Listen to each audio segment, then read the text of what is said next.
Hi everybody, my name is Nick.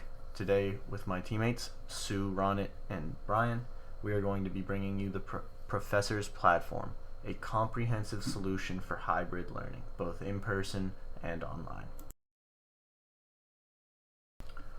We identified the problem that many rooms have awkward layouts and it creates for difficult viewing angles for both students and for professors and can generally make for a poor classroom experience. As far as solutions go, we have created a platform that houses your projector, your audio video input, a microphone, and just generally makes the entire process for online and in-person teaching pretty seamless. The market for online education is projected to grow to about $350 billion by 2025, and we've seen a large amount of people using these online platforms due to the COVID-19 pandemic. Some of our competitors are just the general standard metal teacher's desk you can find at many furniture markets for about $600, and then there are online teaching bundles that you can get on Amazon and Wayfair that basically gives you everything you need to teach an online class. But we believe that our platform will be more convenient for professors and create a better experience for students as well. Due to the fact that we are creating a product that's going to be used by both students and professors, but mainly sold to universities, we have to make it a good user experience for both the professor and the student, and then we also have to convince the schools that they actually see the value in the product. Our age range for students and young professionals was 20 to 24, mostly out of the Boston area, and we interviewed professors at Northeastern to kind of gauge the effectiveness of our solution, as well as the how much pain the actual problem caused. Online school has been kind of a huge hit, same with online work, and since the COVID pandemic, a lot of schools, 1.4 billion schools were closed, and we've realized that it's a lot easier to achieve optimal work-life balance and school-life balance through this flexible online program. Next, we have our validation slide. Why would people buy our product? Our main selling points are the fact that we have combined a multitude of concepts into one product. These include a whiteboard, projector, camera, AV input and output, and a fill-in light. It's meant to make the experience of teaching more convenient for the professor while making learning a more enjoyable experience for students. The price would be around $300 and the product would be available through direct selling as well as online.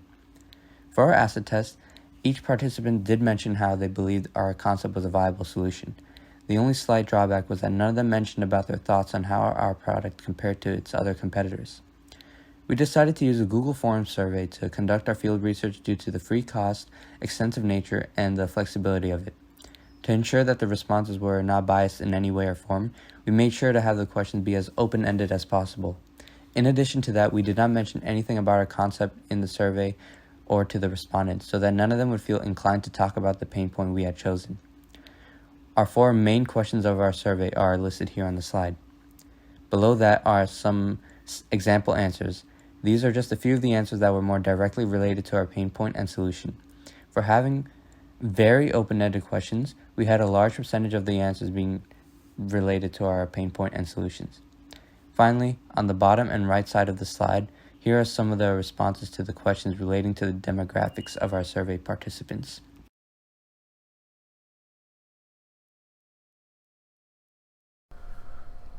When analyzing the available and capturable markets, we did a top-down and a bottom-up approach. Our top-down approach left us with a sum of $1.59 million from 25,000 worldwide universities down to 7,988 across America and China to 5,300 in America times the sale price of $300. When conducting a bottom-up approach, our sum was $270,000, because we forecasted a 17% penetration rate. We chose the bottom-up method because it allows for flexibility and the capacity to deal with unexpected changes in the local market, as well as accurately locating consumer groups. After we all know that the SOM is $0.27 million, I want to talk about why we choose bottom up as our method. Because our product was created in the United States, and the local promotion should be the easiest and safest strategy. So we chose to start our promotion with the universities in America first. At the same time, we cannot just dismiss the vulnerability, because the expansion of marketing, advertising, and fulfillment costs will present a challenge, and it means that our product might not be profitable those worldwide universities. To build awareness, we would intuitively believe that the customer will treat our product as an inexpensive version of a laptop and share a similar buying behavior. With that, we would deliberately imitate Dell's strategy and choose direct selling through the online market. The obvious advantage would be the lower cost, which will sustain our product to be cheaper than others. Moreover, we may categorize our customers with ease through online market by distributing customized options. Like Dell's customized computer, we would add different upgrades such as a mirror, fill-in lights, or extra modification that both satisfy the high-end customers and address separated demand from individuals. By the same token, fast responding technique support is also indispensable for our product. Not only this service further stretches the customer's demand, but also it guarantees the quality of our product to customers. Then, in order to marketing our product, we would choose intense media activity within the communities that our customers frequently visit.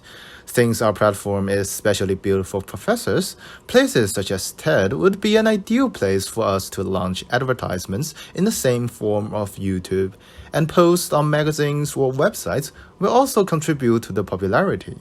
Meanwhile, advertising about our customer service through the network discussion would also increment our reliability and, most importantly, give the customers confidence in buying and using our product.